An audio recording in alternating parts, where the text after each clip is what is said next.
ఆకేల్ గారు నమస్తే అండి.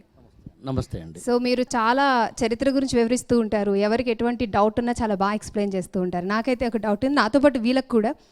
మీ దృష్టిలో రిపబ్లిక్ డే అంటే ఏంటి? దీన్ని మనం సంవత్సరానికి ఒకసారి వచ్చే హాలిడేలా చూడాలంటారా, ఒక పండుగలా చూడాలంటారా? ఏం చెప్తారు? నిజానికైతే ఒక పండగలా చూసి తీరాల్సిన రోజు. సెలవు తీసుకోకపోవడం అనేది టెక్నికల్ పాయింట్. ఓకే. సాధారణంగా ఏ దేశానికైనా, ఆ మాటకు వస్తే అమెరికాతో సహా ఏ దేశానికైనా ఏదో ఒక సమయంలో ఎవరో ఒకరి యొక్క పాలనలో ఉన్నారు, అంటే రూల్డ్ బై సమ్వన్.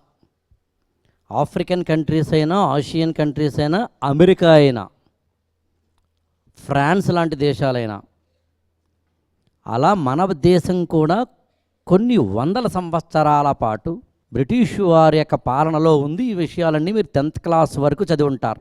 ఆ తర్వాత భారతదేశం స్వాతంత్ర్యం వచ్చిన తర్వాత ఏ దేశమైనా సరే తనకంటూ ఒక రాజ్యాంగాన్ని నిర్మించుకుంటుంది. నేనేమంటానంటే, దేశమంటే మట్టి కాదోయ్, దేశమంటే మనుషులోయ్ అన్నట్టుగా దేశంలో ఉన్న ప్రజలందరికీ ఒక రాజ్యాంగం ఉంటుంది. దేశంలో ఉన్న ప్రజల్లో ప్రతి ఒక్కరికి కూడా ఒక రాజ్యాంగం ఉండాలి. నీకంటూ ఒక రాజ్యాంగం ఉండాలి. అసలు రాజ్యాంగం అంటే ఏంటి అంటే ఎలా బతకాలో చెప్పేది. మనకి స్వాతంత్ర్యం వచ్చింది అంటే అర్థం మనల్ని మనం పరిపాలించుకోవడం అంటే అర్థం మనకి స్వేచ్ఛ ఉండడం మాత్రమే కాదు, హక్కులు ఉండడం మాత్రమే కాదు, బాధ్యతలు కూడా ఉండాలి.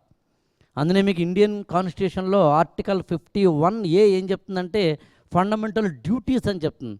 నువ్వు ఏం చెయ్యాలో కూడా చెబుతుంది, ఫండమెంటల్ రైట్స్తో పాటు.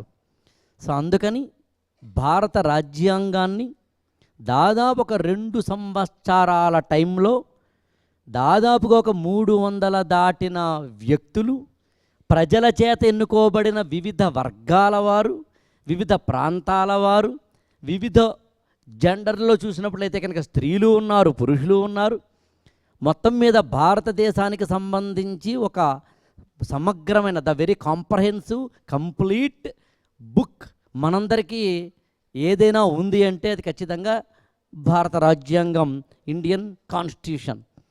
ప్రపంచంలోని అతిపెద్ద రాజ్యాంగాల్లో ఒకటి. బహుశా నాకు తెలిసినంత వరకు ఇవాళ ఇక్కడ కూర్చొని మనందరం మాట్లాడుతున్నాము అంటే అర్థం, హాయిగా బతుకుతున్నాము అంటే అర్థం రాజ్యాంగం ఉండడం వల్ల. ఉమెన్ ఎంపవర్మెంట్ ఈ దేశం చూసినట్టుగా ఇంకో దేశం చూడలేదు. అమెరికాకి ఇప్పటికి కూడా గత 250 సంవత్సరాలలో ఉమెన్ ప్రెసిడెంట్ లేరు. అప్పటి నుంచి అబ్రహం లింకన్ మొదలు నుంచి ఇప్పుడున్న ట్రంప్ వరకు అందరూ పురుషులు మాత్రమే ఉన్నారు. కానీ ఈ దేశంలో ప్రధానమంత్రి, రాష్ట్రపతి, చీఫ్ జస్టిస్లు, ముఖ్యమంత్రులు, గవర్నర్లు, బహుశా నాకు తెలిసి స్త్రీలు ఈ దేశంలో గత 75 సంవత్సరాలలో పొందినంత అత్యున్నత స్థితి ఇంక ఏ దేశంలోనూ పొందలేదు.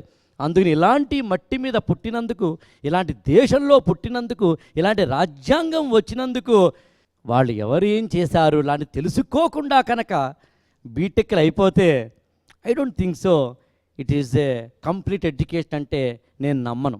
అందుకని వనితా టీవీ వారు మీ ముందుకు వచ్చి మీతోటి 4 మాటలు మాట్లాడి ఇవాళ యువతరం ఎలా ఉందని తెలుసుకుని మీకు 4 మంచి మాటలు కాదు, మీ నుంచి 4 మంచి మాటలు నేర్చుకోవడానికి నేను వచ్చాను.